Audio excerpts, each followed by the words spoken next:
Assalamualaikum warahmatullahi wabarakatuh. Nama saya Alimah. Saya punya anak yang bernama Gibran Bagas Ismail. Dia memang anak yang berkebutuhan khusus ya. Kami memang hidup berdua gitu karena memang di dalam perjalanan rumah tangga saya ada hal yang membuat kami harus menjalani hidup masing-masing antara saya dengan ayahnya. Tapi ya itu sampai saat ini komunikasi kita tetap bagus, baik-baik saja. Semuanya berjalan dengan keikhlasan aja dari kita semua ya. Gibran ini awalnya dulu deh kenapa saya punya kewajiban rasanya untuk men-share, padahal itu anak saya sendiri. Bukan untuk mengumbar aib ya, bukan ya.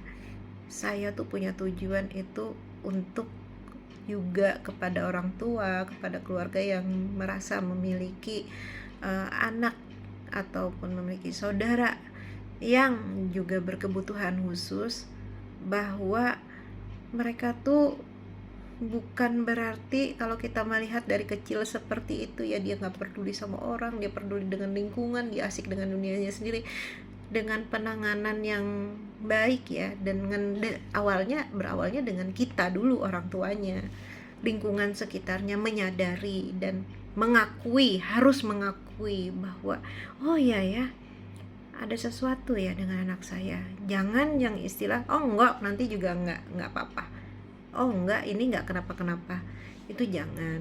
Kan lebih baik kalau istilahnya tuh penanganan lebih dini, itu akan lebih baik buat dia juga, buat kita juga, buat anaknya juga gitu.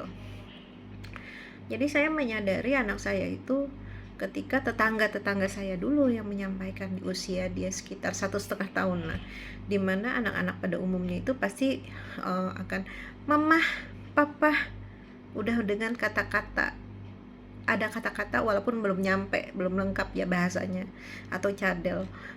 Ini enggak, dia asik dengan dunianya sendiri, kecuali dia ada iklan TV dia senang gitu kan. Jadi keluarga saya, Alimah, tetangga saya ya waktu itu, Alimah ada sesuatu deh ini dengan anak kamu bu, coba dicek. Awalnya juga saya nggak, masa sih, buktinya dia ngajak saya kok kalau dia mau minum susu ke sana. Masa sih dia ngambil tangan saya, nonton tangan saya, nunjukin ke situ gitu.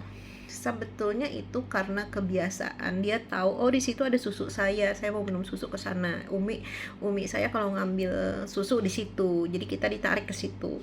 Tapi sebenarnya dia itu ada sesuatu memang yang mana dia nggak peduli sama orang sekitar, dia tidak pernah pengen tahu, nggak peduli, udah itu dia punya dunia sendiri lah.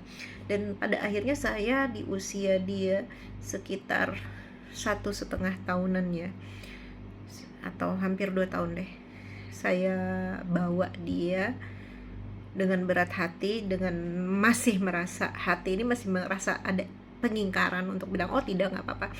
Jadi saya bawa dia ke tempat terapi, dites segala ini, ternyata betul Gibran ini ada autisnya ya, atau dia betul-betul anak berkebutuhan khusus. Dan saya harus legowo nerima itu ya, sampai berjalan saya menyadari bahwa saya sendiri gitu ya, karena kehidupan rumah tangga kami, ayahnya Gibran kan juga sampai saat ini hubungan kami baik sih, komunikasi kami baik, tapi memang kami menjalaninya sudah berpisah. Dan saya menyadari bahwa anak saya itu memang harus ekstra perhatian, ekstra penanganan, ekstra sabar, ekstra semua, ekstra termasuk ekstra pengeluaran juga. Nah mungkin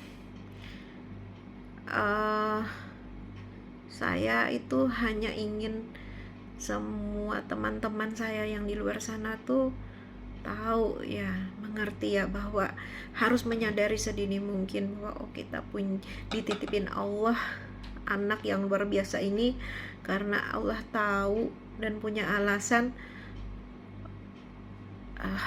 ini loh saya titipkan ke kamu, harus kuat, dan kita adalah orang-orang yang kuat gitu. Dan pada akhirnya alhamdulillah sekarang usianya di 12 tahun, dengan suka duka yang kami hadapi berdua. Mungkin di session yang lain saya akan bercerita bagaimana dia bisa seperti saat ini. Yang saya bilang, dia itu termasuk anak yang mandiri.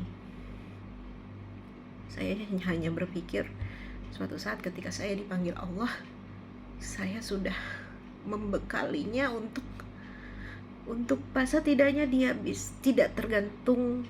Dia pasti tergantung sama orang lain, tapi dia bisa menghadapi diri dia sendiri dengan hidupnya gitu, ketika kita tidak ada. Itu apalagi kita tahu kita hanya berdua, apakah dia akan ada yang mengcover kalau kita tidak ada? Apakah ada yang care ketika kita sudah meninggal misalnya? Kita tuh seperti berpacu dengan waktu, bagaimana semaksimal mungkin mengisi lobang-lobang atau bolong-bolong yang ada di jiwanya. Ya, semoga Allah Ta'ala terus menguatkan kita, sehat walafiat, dan selalu bisa mendampinginya supaya dia terus bisa menjadi lebih maju dan semangat lagi. Next session saya akan bercerita dari umur sekian kenapa mulai dia terapi, TK, SD, hari-hari yang dijalani, yang kami akan bersosialisasi dia bagaimana, saya akan ceritakan nanti. Jadi cukup sampai di sini ya. Wassalamualaikum warahmatullahi wabarakatuh.